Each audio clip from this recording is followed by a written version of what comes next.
Sejam bem-vindos ao programa Inteiro Teor, hoje com uma edição especial sobre servidores públicos. Fique com a gente! TRF1 garante concessão de licença para acompanhar cônjuge sem remuneração à servidora do Ministério da Defesa. E no quadro Inteiro Teor Entrevista, o advogado Rudy Cassel fala sobre questões jurídicas envolvendo o servidor público. Não sai daí!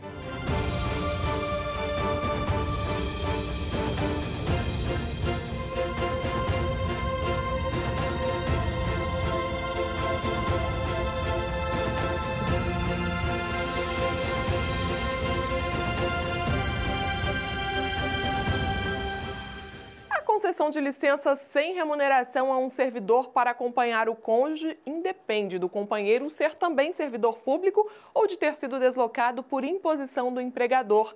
Essa decisão do TRF1 é o tema da reportagem de Rafael Braga. Uma promoção do marido ou da esposa para ir trabalhar em outra cidade pode levar o servidor a requerer transferência ou licença para acompanhar o cônjuge. No entanto, alguns pedidos não são atendidos pelos órgãos empregadores na via administrativa e acabam indo parar na Justiça. O TRF da Primeira Região analisou a situação de uma servidora do Ministério da Defesa que acionou a Justiça Federal para garantir a concessão de licença sem remuneração e por tempo indeterminado para acompanhar o cônjuge. De acordo com o processo, a autora chegou a ter o direito concedido. Entretanto, dias após a concessão, a administração pública cassou a licença sob o argumento de que o deslocamento do cônjuge ocorreu por vontade própria e não por imposição profissional, já que o esposo da requerente aceitou proposta de emprego internacional no Japão. A primeira turma do tribunal entendeu que a funcionária pública tem direito à licença, pois preenche os requisitos previstos na Lei 8.112 de 1990, que é o regime jurídico dos servidores públicos civis da União. Esses requisitos são existência de vínculos de matrimônio ou de união estável e o efetivo deslocamento do cônjuge para outro ponto do território nacional ou do exterior, ou ainda para exercício de mandato eletivo.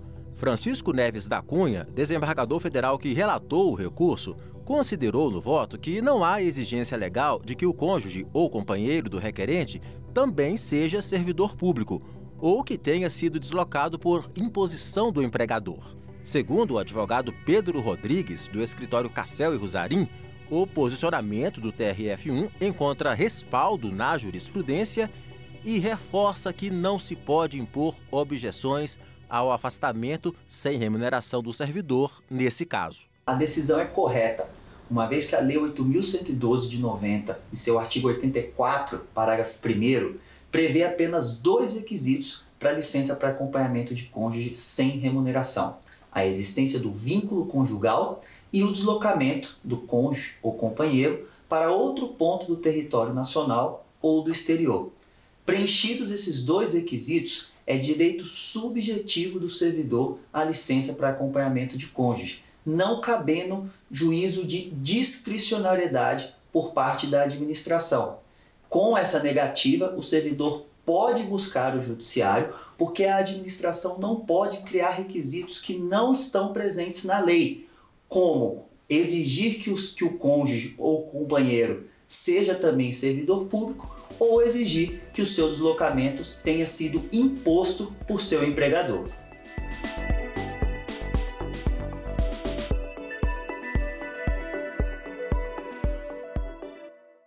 Decisões como essa estão no nosso portal. Acesse www.trf1.jus.br. E veja a seguir, no quadro Inteiro Teor Entrevista, Rafael Braga conversa com o advogado Rudy Cassel sobre questões jurídicas envolvendo o servidor público. É já, aqui no Inteiro Teor.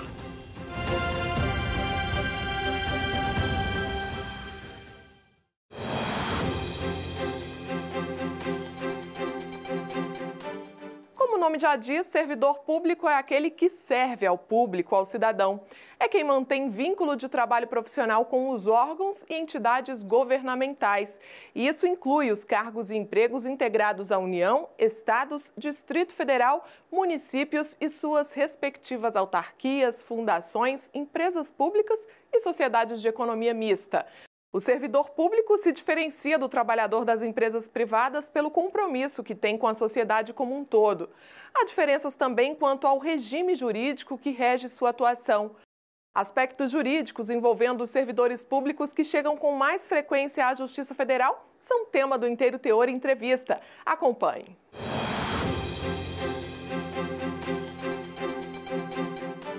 Doutor Rudy Cassel, muito obrigado pela participação. Além das questões relacionadas às licenças, às quais o servidor público tem direito, a exemplo daquela para acompanhar o cônjuge, servidor ou não, transferido de cidade, em resumo, quais outros temas envolvendo funcionários da administração, direta ou indireta, têm sido comumente observadas na Justiça como sinal de que podem não terem sido resolvidos na via administrativa, ou seja, nos órgãos? O servidor público, ele encontra vários temas que se encaixam numa área muito específica do direito administrativo, que é o direito do servidor público. E no direito do servidor público nós temos várias sub-áreas que sempre geram interrogações e questionamentos, seja na via administrativa como judicial. Nós temos desde os temas que diz respeito à remuneração, e dentro da remuneração temos adicionais, gratificações, vencimentos e indenizações, parcelas indenizatórias ou de ressarcimento. Temos as questões previdenciárias, que ultimamente têm se desenvolvido e enfrentado muitos problemas em razão das reformas previdenciárias, assim como as questões remuneratórias e de carreira enfrentam nas reformas administrativas e na futura reforma divulgada pelo governo. Temos temas relacionados à segurança e saúde do trabalhador e temas relacionados também a tributos, ou seja, a forma de tributar a remuneração e os proventos de aposentadoria ou pensões e benefícios em geral do servidor público. Há muitas demandas que tratam de revisões de parcelas incorporadas conforme a legislação da época, que por alguma razão foi reinterpretada por algum tribunal de contas.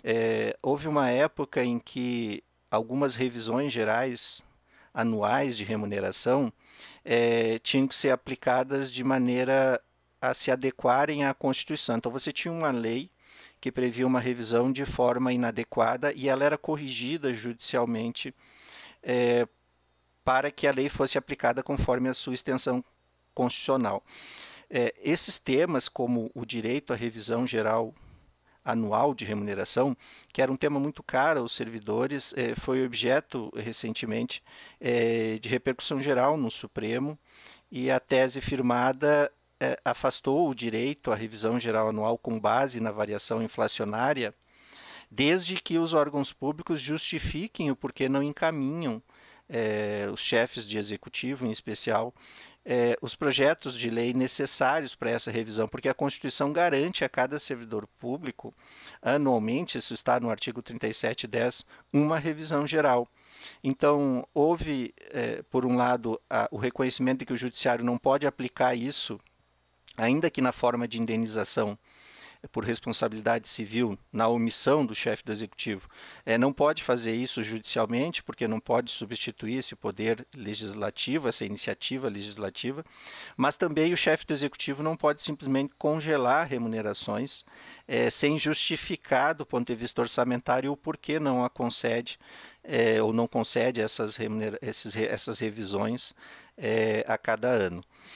E na esfera previdenciária, a mesma questão de evitar prejuízos, seja pela impossibilidade de se aposentar com paridade ou integralidade, que desde a emenda 41 de 2003 não existe mais no serviço público, mas foi resguardada tanto a paridade como a integralidade, sem média, foi resguardada aquele sistema de benefício para quem tinha entrado antes de 2004. No entanto, o conjunto de reformas trouxe uma série de situações intermediárias, Rafael, que faz com que o servidor público não saiba como vai se aposentar e quando chega o momento de se aposentar, aquilo que pensava possível parece muito distante. E isso tem gerado muita discussão judicial, em algumas situações reconhecendo-se, por exemplo, a averbação do tempo especial para servidores que trabalham em condições insalubres. Isso foi objeto também do tema 942 do Supremo e era uma discussão muito antiga.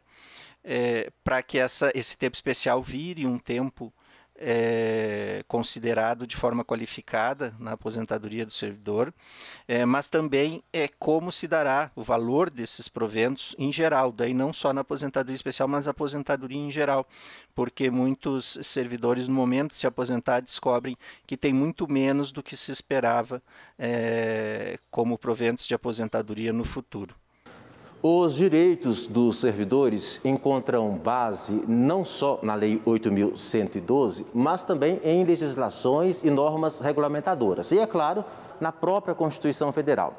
Do ponto de vista legal, doutor Rude, o que temos de legislação é o suficiente para a proteção desses direitos? Há um complexo normativo gigantesco em relação ao servidor público. É uma das áreas mais complexas de se trabalhar porque envolve tanto regras constitucionais esparsas, como no artigo 37, no artigo 38, 39 até o 40, 41 da Constituição.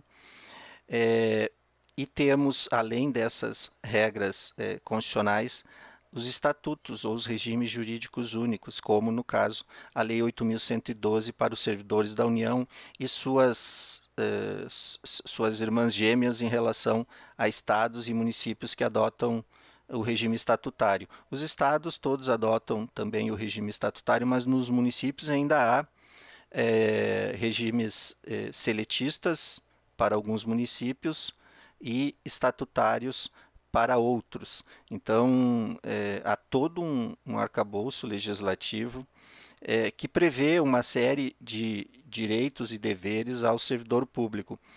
O problema maior na atualidade vem com as alterações sucessivas da Constituição, que geram uma cadeia de outras alterações, sejam legislativas, decretos, resoluções, orientações normativas, ordens de serviço, e que passam então por uma escalada na reforma previdenciária de mudanças.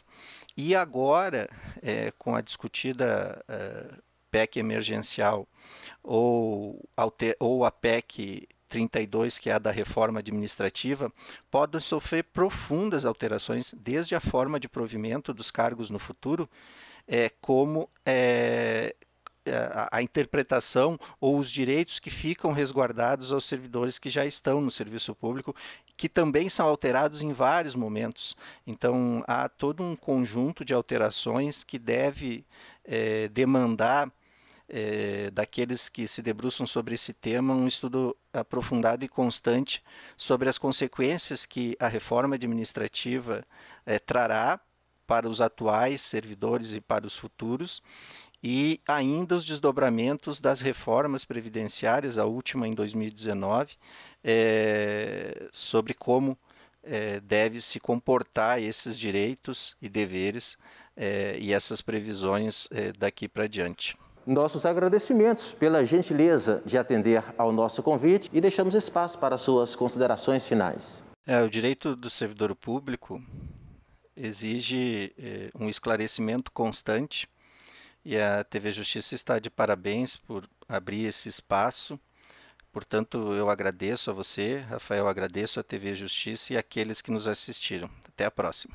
Para acompanhar o TRF no mundo digital, não deixe de visitar nosso portal e redes sociais. Estamos no Facebook, no YouTube e no Instagram.